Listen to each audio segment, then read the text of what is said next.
خب بچه جان ما خریشت گرفته باید یک فتوه صادر کنم. مولوی صاحب جان تا فتوه چی کار داره؟ دیروز فتوه صادر کردی؟ ما باید هر روز فتوه صادر کنیم. ما 40 سال 30 سال جهاد نکردیم که بیایم اینجا بشینیم بیکارسن مردم سعی کنیم. ما باید قصد خود از این مردم بگیریم. ما شهید دادیم، فهمیدی؟ شهید دادیم. حالا بلند برو یک کاغذ بیاریم ما یک فتوه نوشته کنیم صادر کنیم. و چی فتوه صادر میکنی حالی؟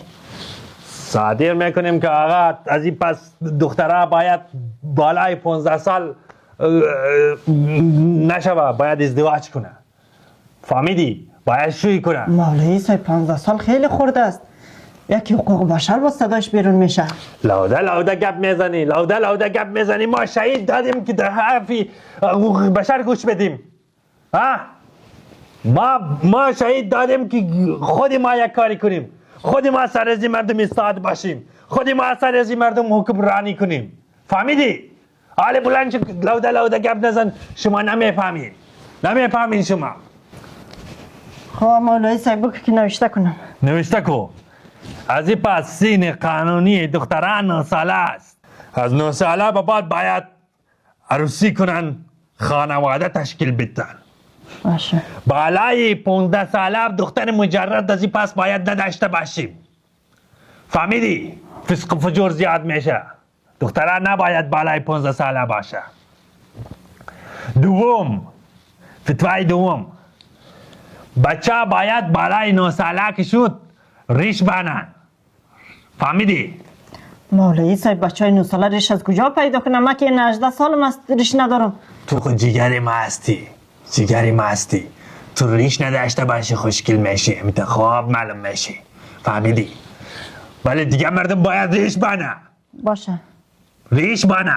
این چیزا سری ما نمیشه. ما منطق سری ما نمیشه. ما منطق اگه میداشتیم حالا اینجا نبودیم. اونایی که منطق داشتن فرار کردن رفتن. فهمیدی؟ فتوای سوم.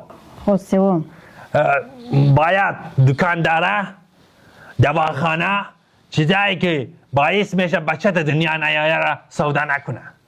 باشه. فهمیدی؟ منظورتان جلوگیری؟ جلوگیری باید سودا نشوه. باشه.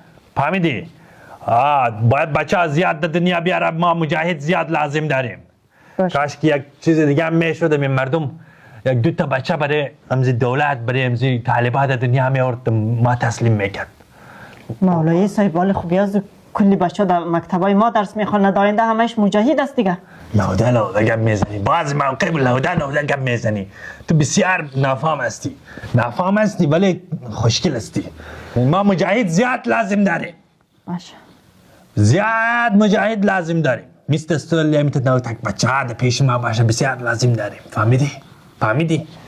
حالی ما میرم در کناراب در مستراب میرم یک کمال فکر میکنم. میرم نوشته کنم مولوی صاحب؟ نه لوده مستراب چی نوشته میکنی؟ میرم مستراب یک کمال فکر میکنم که یک فتوای دیگه اگه در فکر ما رسید باز میایم. حالی تو همینجا بشین جایی نرو ما باستر کار داریم. باشه.